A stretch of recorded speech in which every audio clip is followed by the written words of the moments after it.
കാലത്ത് സിനിമാ മേഖലയ്ക്ക് വലിയൊരു ആശ്രയമായിരുന്നു OTT പ്ലാറ്റ്ഫോമുകൾ.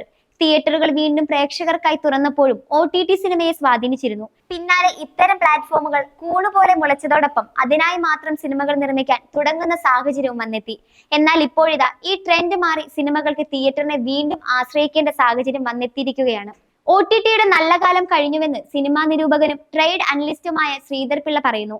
OTT പ്ലാറ്റ്ഫോമുകൾ വൻതുകയ്ക്ക് സിനിമയുടെ അവകാശം സ്വന്തമാക്കുന്ന രീതിക്ക് ഇതോടെ അവസാനമായി. 2021-22 കോവിഡ് കാലത്തിന് ശേഷമുള്ള വില ഇനി സിനിമകൾക്ക് ലഭിക്കില്ല.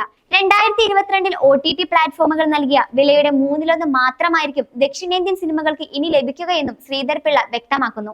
ചില തമിഴ്, തെലുങ്ക് സിനിമകൾ OTT ഏറ്റെടുക്കുന്നുണ്ടെന്നത് മാറ്റി നിർത്തിയാൽ പ്രാദേശിക സിനിമകളുടെ OTT കച്ചവടം അവസാനിച്ച മട്ടാണ്. ഇനി സിനിമകൾ വാങ്ങേണ്ടതില്ലെന്നാണ് OTTകൾ തീരുമാനിച്ചിരിക്കുന്നത്. പല സിനിമകളിൽ നിന്നും മുടക്കുമുതലിന്റെ 10% പോലും ലഭിക്കുന്നില്ലെന്നാണ് ഇവരുടെ വിലയിരുത്തൽ.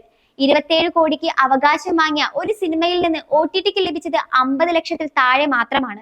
ഏജന്റുമാരാണ് നിർമ്മാതാക്കളും OTTയുമായുള്ള കച്ചവടം നടത്തുന്നത്.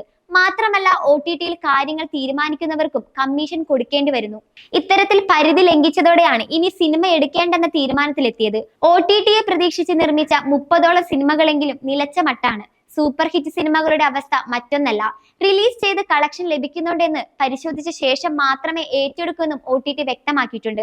വമ്പൻ സിനിമകൾ പോലും കടുത്ത വിലപേശലിന് ശേഷമാണ് പരിഗണിക്കപ്പെടുന്നത്.